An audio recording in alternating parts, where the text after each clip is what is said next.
రైలు ప్రయాణంలోని ఒక విచిత్రమైన సంఘటన ఏర్పడిందన్నమాట. ఈ విచిత్రమైన సంఘటన ఎందుకంటున్నానంటే, ఇక్కడ కొన్ని విషయాలు ఉన్నాయన్నమాట. ఏంటంటే, ఎవరైతే ఒక వ్యక్తి అంటే ఒక అబ్బాయి మాట, ఒక అబ్బాయి తనతో ఎదురుంగానే తన సీట్ ఎదురుంగానే ఒక అమ్మాయి కూడా ఉంది. ఒక టీనేజ్ అమ్మాయి. సో, ఇలా ఎప్పుడైతే ఒక టీనేజ్ అమ్మాయి ఉందో, ఆ టీనేజ్ అమ్మాయి తన పని తను చేసుకుంటా ఉంది. ఈ కుర్రవాడు మాత్రం ఆ టీనేజ్ అమ్మాయిని డిస్టర్బ్ చేస్తా ఉన్నాడు. ఇలా డిస్టర్బ్ చేస్తున్న సమయంలో ఒక ట్విస్ట్ ఒకటి బయటపడింది. ఒక విచిత్రమైన సంఘటన ఒకటి బయటపడ్డదన్నమాట. అది చెప్పిన తర్వాత 100% ఈ అమ్మాయి కరెక్ట్‌గా చేసిందనుకుంటారు మీరు.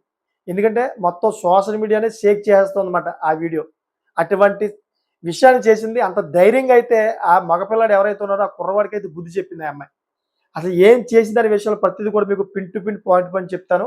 మీకు క్లారిటీ వచ్చేస్తదన్నమాట. అసలు ఏం జరిగిందంటే, నేను ముందు చెప్పినట్టే ఈ అబ్బాయి ఎదురుంగానే ఆ అమ్మాయి ఉంది. ఆ అమ్మాయి ఎదురు సీట్‌లో కూర్చుంది కదా! ఈ అబ్బాయి ఏం చేస్తా ఉన్నాడంటే, అంటే తను చూస్తలేదని చెప్పేసి, లేదా తను గమనించట్లేదని చెప్పేసో తెలీదు గానీ, లేదా తను నన్ను చూసి ప్రేమలో పడిపోద్దో, లేకపోతే ఇంకేదైనా చేయడానికి ఒప్పుకుంటదని చెప్పేసి ఏది ఉద్దేశించుకున్నాడో తెలీదు గానీ, ఆ అమ్మాయిని వేధించడం మొదలెట్టాడు. ఎలా వేధించడం మొదలెట్టాడంటే, తన ఇష్టానుసారంగా చేతిలో టచ్ చేయడం, అంతేకాకుండా కింద కాలుకి టచ్ చేయడం, అంతేకాకుండా అప్పుడప్పుడు ప్రైవేట్ పార్ట్స్ మీద కూడా టచ్ చేయడం ఈ విధంగా చేస్తా ఉన్నాడు. ఇదంతా కూడా ఆ అమ్మాయి గమనించింది. ఓపికగా సహించింది. ఎవరితను ఈ విధంగా చేస్తున్నాడు, అది కూడా పబ్లిక్‌లోని, ప్రయాణం చేస్తున్న ట్రైన్‌లోని ఈ విధంగా చేస్తున్నాడు. అసలు ఇతనికి సరైన గుణపాఠం చెప్పాలని చెప్పేసి ఒక కఠినమైన డిసిషన్ తీసుకుందన్నమాట.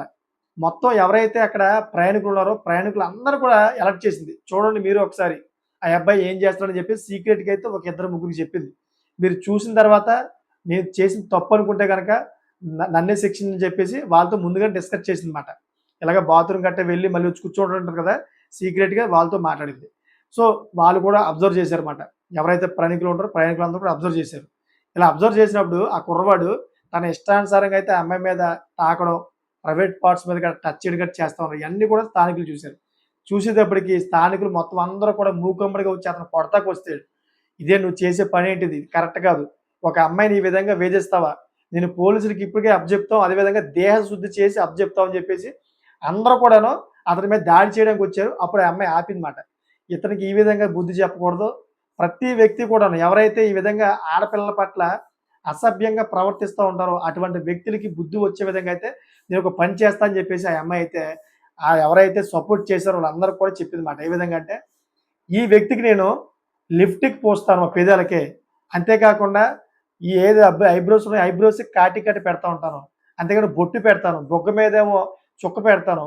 మొఖమంతా కూడా రెడ్ కలర్ తోటి పౌడర్‌తో కూడా మొత్తం ఆడపిల్లకి చేసిన విధంగా అయితే మేకప్ చేస్తాను. మీరు వీడియో తీయండి" అని చెప్పేసి ఆ అమ్మాయి చెప్పింది.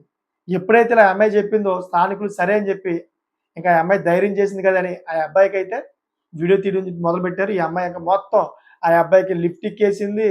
అంతేకాకుండా మొత్తం ఐబ్రోస్ వేసింది, బొట్టు పెట్టింది. ఈ లిప్‌స్టిక్ తోటే మొత్తం అంతా బుగ్గలు గట్టా ఎర్రగా చేసేసింది. మొత్తం ఆ అబ్బాయి పరువు మొత్తం తీసేసిందన్నమాట. ఈ వీడియో మొత్తం మన భారతదేశం మొత్తం అంతా కూడా వైరల్ అవుతా ఉంది. ఆ అమ్మాయి చేసిన ధైర్యానికే మొత్తం అక్కడ ఉన్నటువంటి కంపార్ట్మెంట్‌లో ఉన్నటువంటి మొత్తం అందరూ తోటి ప్రయాణికులందరూ కూడాను ఆ అమ్మాయికి శభాష్ అన్నారు. అంతేకాకుండా చప్పట్లు కూడా కొట్టారన్నమాట. నిజంగా చాలా మంచి పని చేసావమ్మా. ఇటువంటి ఆకతాయిల్ని నిజంగా ఈ లిప్‌స్టిక్ గట్ట పెట్టి ఈ విధంగానే పరువు తీసే విధంగా చేయాలి. అప్పుడు ఈ ఎదవలకి బుద్ధొస్తదని చెప్పేసి వాళ్ళందరూ కూడా చప్పట్లు కొట్టి అందరూ కూడా ఎంకరేజ్ చేశారన్నమాట. ఈ వీడియో సోషల్ మీడియా మొత్తాన్ని షేక్ చేస్తా ఉంది. ప్రతి ఒక్కరు కూడా చూసి ఆ అమ్మాయికి కూడా సపోర్ట్ చేస్తా ఉన్నారు. అంతేకాకుండా ఆ అమ్మాయికి మద్దతు తెలిపినటువంటి ఎవరైతే ఉన్నారో అక్కడ స్థానికులు వాళ్ళు కూడాను అందరూ కూడా హర్షం వ్యక్తం చేస్తున్నారు. మంచి పని చేశారు నిజంగాను. నేటి సొసైటీలో ఆడపిల్లకైతే భద్రత లేదు. ఇటువంటి ఆకతాయికుల వల్లే మొత్తం ఆడపిల్లలందరూ కూడాను ఈ విధంగా సమస్యలో పడతా ఉన్నారు. వాళ్ళు బయటికెళ్ళాలని కూడాను భయపడతా ఉన్నారని చెప్పేసి సోషల్ మీడియాలో ప్రతి ఒక్కరు కూడా కామెంట్ చేస్తా ఉన్నారు. సో, చూసారు కదా! ఆమె చేసిన పని నిజంగా కరెక్టా కాదా? మీకేమనిపిస్తుందో కామెంట్ చేయండి. ఎందుకంటే అక్కడ ఆ అమ్మాయి చాలా ధైర్యంగా చేసింది. కానీ ఒక్కో విషయం చెప్తాను ఏంటంటే, ఆ అమ్మాయి ఆ అబ్బాయి ఏదైతే అసభ్యంగా తాకాడో ఇటువంటియన్నీ కూడాను వీడియో తీయలా. వీడియో తీయకుండానే ప్రూఫ్స్ లేవు మన దగ్గర. ఎందుకంటే ఆ అమ్మాయి తీసిందేంటి? ఈ లిప్‌స్టిక్స్ గట్టగా ఇయన్నీ ఏసింది కదా అబ్బాయికి. ఇటువంటివి మాత్రమే మనం వీడియో చూసాం. కానీ ఆ అబ్బాయి తాకుతున్నట్టుగా ఎటువంటి వీడియో లేదు. ఇక్కడ సీన్ రివర్స్ అయిపోవచ్చు. ఏంటంటే ఎవరైతే స్థానికులు ఉన్నారో స్థానికులందరూ కూడా ప్రయాణికులు. ప్రయాణికులు ఎవరు కూడా కోర్ట్‌కి రారు కదా! ఇప్పుడు ఈ అమ్మాయి తనకి లిప్‌స్టిక్ ఏసినప్పుడు తన ఫేస్ కూడా ఓపెన్ అవుతూ ఉంది దాంట్లోని కనిపిస్తా ఉంది.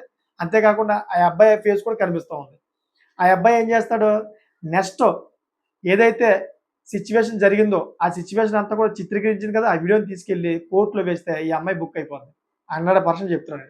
ఎందుకంటే కోర్టు ఏమంటది, మీ దగ్గర ప్రూఫ్ ఏదమ్మా, మిమ్మల్ని అసభ్యంగా తాకాడని చెప్తున్నారు కదా, ప్రూఫ్ ఉండాలి కదా, మీరు ఎంతో కొంత దాన్ని వీడియో గట్రా తీయాలి కదా, తీస్తే అది ప్రూఫ్ అవుద్ది కదా, అలా తీయకంటే మీరే అతన్ని వీడియో తీసి లిఫ్ట్ గట్రా పెట్టారు, అందరి ముందు అవమానపరిచారు, మరి ఆ వ్యక్తిదే ప్రూఫ్ కనిపిస్తుందని చెప్పేసి ఆ అమ్మాయి మీద రివర్స్ కేసు వేసి అధికారం అతనికి ఉంటుంది. ఈ అమ్మాయి రివర్స్గా ఇరుక్కుపోయే అవకాశం ఉంటుందన్నమాట. అందుకనే ప్రతి ఒక్కరు చెబుతున్నాను, ఏదైనా సంఘటన జరిగినప్పుడు ఆ సంఘటనకు సంబంధించిన ఏదైతే ప్రూఫ్స్ ఉంటాయో అవన్నీ కూడా వీడియోలో చిత్రీకరించుకోండి. ఇలా చిత్రీకరించుకోవడం వల్ల రేపొద్దున కోర్టులో కేసు అయినా కానీ 100% మీరు దాన్ని చూపించి ఈ విధంగా చేసే వ్యక్తి ఈ విధంగా చేయడం వల్లే ఈ వ్యక్తిని ఈ విధంగా చేసి అని చెప్పేసి మీరు అక్కడ వాదించవచ్చు. ఆ ప్రూఫ్స్ అన్ని కూడా వాళ్ళకి చూపించవచ్చు. అప్పుడు మీరు బయటపడతారు. లేని పక్షంలో ఏమవుద్ది, 100% ఈ వ్యక్తి నన్ను కావాలని ఈ విధంగా చేసింది, నేను ఏం చేయలేదు అని చెప్పేసి జడ్జి దగ్గర వాపోతాడు. ఏదో అమాయకుల్లాగా అయితే ముఖం పెడతాడు. ఇంక జడ్జి కరిగిపోయి ఏం చేస్తాడు, ఈ అమ్మాయిదే తప్పు అని చెప్పేసి రివర్స్ అవుతుందన్నమాట. అందుకే ప్రతి ఒక్కరు కూడా చెప్తున్నాను, ప్రూఫ్స్ ఇంపార్టెంట్ ఇక్కడ. 100% ప్రూఫ్స్ పెట్టుకోండి. ఇలా ప్రూఫ్స్ పెట్టుకోవడం వల్ల ఇటువంటి ఎదవలకు మీరు బుద్ధి చెప్పవచ్చు. సో చూశారు కదా, నేటి సమాజంలోని జరుగుతున్నటువంటి ఇటువంటి ఏ అయితే భద్రతా సమస్యలు ఉన్నాయో మహిళల పట్ల, దీని మీద మీకు ఏమనిపిస్తుంది? ఇటువంటి ఆకతాయికులు, అదేవిధంగా ఇటువంటి యువత ఎవరైతే ఉన్నారో, ఇటువంటి పనులు చేసే యువత, ఆ యువతకి ఎటువంటి బుద్ధి చెప్పాలి, ఎటువంటి శిక్ష పడితే ఇటువంటి వాళ్ళందరూ కూడాను కంట్రోల్ అవుతారు అనే దాని మీద మీకు ఏమైనా అవగాహన ఉంటే కనుక కామెంట్ చేయండి. అదేవిధంగా ఇటువంటి లేటెస్ట్ ఇన్ఫర్మేషన్ ఎప్పటికప్పుడు ముందు తీసుకొస్తూ ఉంటాను అనమాట. ఎందుకు చెప్తున్నానంటే, ప్రతిరోజు కూడా ఏదో ఒక వీడియో పెడుతూనే ఉంటాను. ప్రతి ఒక్కరికి అవగాహన రావాలి. ఈ సొసైటీలో జరుగుతున్నటువంటి ఏదైతే సమస్యలు ఉన్నాయో అన్నీ కూడా అందరికి తెలియాలని చెప్పేసి నేను ప్రతిరోజు కూడా వీడియో పెడతా ఉంటాను. అందుకని చెప్పేసి నా ఛానల్ని ఫాలో అవుతారని చెప్తున్నాను. అంతేకాకుండా కొంతమంది అయితే ఏదో కథలు చెబుతున్నావు, ఎక్కడేవో తీసుకొచ్చి కథలు క్రియేట్ చేస్తున్నారు, ఇవన్నీ కూడా నిజంగా జరిగిన సంఘటనలు కాదని చెప్పేసి వాళ్ళు ఇష్టానుసారంగా మాట్లాడుతున్నారు. వాళ్ళ ఇష్టానికి వదిలేశాను. ఎందుకంటే ఎక్కడ కూడా ఏదైనా సంఘటన జరిగితేనే తీసుకొచ్చి మీకు చెప్తాను. నాకు అవసరం ఏంటి, ఒక కథలు గట్టి అల్లి మీకు చెప్పడానికి? చెప్పండి ఒకసారి. నేను ఎన్ని రోజులు ఈ విధంగా కథలు అల్లుతూ మిమ్మల్ని మభ్య పెట్టగలను చెప్పండి? ఒక రోజు 2 రోజులు. నేను వీడియోలు చేస్తుంది 1 రోజు 2 రోజులు కాదు, దగ్గరగా 3, 4 సంవత్సరాల నుంచి చేస్తున్నాను నేను. ఏదైనా భారతదేశంలో జరుగుతున్నటువంటి ఏదైనా సిచ్యువేషన్ ఉంటే ఆ సిచ్యువేషన్ తీసుకొచ్చి ప్రజలందరూ కూడా వివరిస్తూ ఉంటారన్నమాట. అవేర్‌నెస్ చేస్తారన్నమాట. అంటే నేటి రోజు రాబోయే రోజుల్లో ఏదైనా అటువంటి సమస్య ఎదురైతే గనక మీరు తగు జాగ్రత్తగా ఉంటారని తీసుకొచ్చి చెప్తూ ఉంటాను. అందుకనే ఇటువంటి వీడియోస్ తీసుకొస్తాను. సో ఎవరిష్టం వాళ్ళది, ఎవరి కామెంట్స్ అది. మీరు ఎలా చేస్తారో అలా చేయండి. Thank for watching friends.